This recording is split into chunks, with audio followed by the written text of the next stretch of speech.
and I'm tired of pretending that way. In a democracy, there should be multiple ways to hold people accountable, and Trump has gotten to slide by all of them somehow. He wasn't allowed to be impeached because Republicans said, well, he's gone. We can't impeach him anymore. He left. We can't impeach a guy who's out of office. Remember, that is the only reason why he survived the conviction in the Senate, is because enough Republicans said, you go and look up the votes, enough Republicans said he's out of office, so we can't impeach anymore. And then afterwards, Donald Trump went before the Supreme Court and he said, well, I can't be criminally charged unless I'm impeached, right? Somehow he got to have it both ways. The Supreme Court gave him more than what he was asking for when it comes to criminal immunity. The Supreme Court rewrote the Constitution and they disregarded the 14th Amendment in order to have Donald Trump be qualified to sit as president again. He was able to avoid conviction, and he pardoned every single criminal fuck friend that he had in office when he was in office, and he had the ability to pardon them.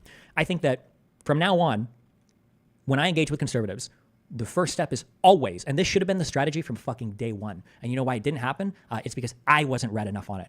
Embarrassingly and ashamedly enough. It's because I didn't follow enough on it. Because conservatives were so fucking good at setting the media standard, the agenda, that I would have assumed, well, if something as unhinged as this is going to happen, of course, like the liberals will talk about it, but they aren't. And instead, we got more airplay over the past 2 weeks of Joe Biden, okay, looking like a bumbling dipshit than we did about the fact that the president of the United States now enjoys absolute criminal immunity when operating within his conclusive and preclusive powers of the president, whatever the fuck that means. Okay, just to be clear, none of these things like really mean anything. When you get people coming out like, oh, presumptive immunity, that didn't exist before Roberts wrote it into existence. Or when people come out and they talk about like, oh, the core powers of the what the fuck are the core powers of the that didn't exist until Roberts wrote it into existence. Okay, or when people talk about the Supreme Court, it's like, well, actually, Congress didn't make laws in the 14th. They didn't make laws for equal protections either. They don't have to. It's an amendment. The Constitution doesn't need a law to enforce itself. What the fuck part of the Constitution has ever needed Congress to write a law saying that, well, this is what the Constitution says? You don't need a law. Constitution exists above Congress. Why the fuck would you need Congress to enforce any part of the Constitution? It's the Constitution.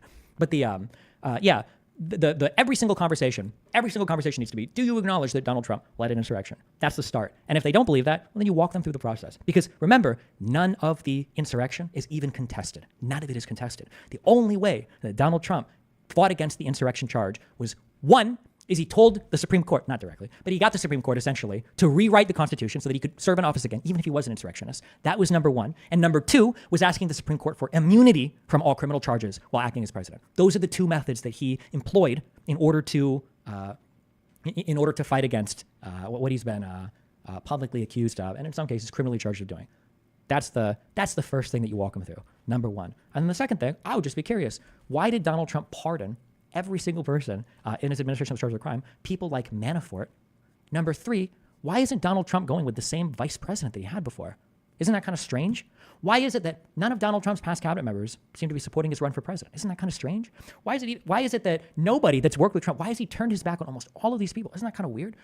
These are the things that you should exclusively ask conservatives about. And when conservatives want to talk about anything else, there's two things you can do. You can either say, hold on, I need you to answer these questions first. And if they don't, then you walk the fuck away because they're not even worth the conversation. Don't even fucking waste your oxygen talking to these people because they're not worth it, okay? This is the only way that conservatives should be treated. Just as a fair warning publicly, okay? Post this to all of your conservative comments. If I get invited on any conservative show, any program, I don't give a fuck if it's to play mini golf, okay? From now on, whatever I get invited for, that's where the conversation starts. And we'll spend all 60 to 120 to 180 to 240 minutes, however, to 5 hours, however the fuck long you want to talk, we will sit here, we will talk, and we will go through step by step of how Donald Trump tried to insurrect the government. Before I'm willing to go any further in the conversation. And you should treat every single conservative the same. Every single conservative the exact same. You don't talk about Biden being mentally unfit to lead office. Before we can even have that conversation, we're going to talk about why Donald Trump is morally unfit to have office. Okay? That's where all the conversation should be at. But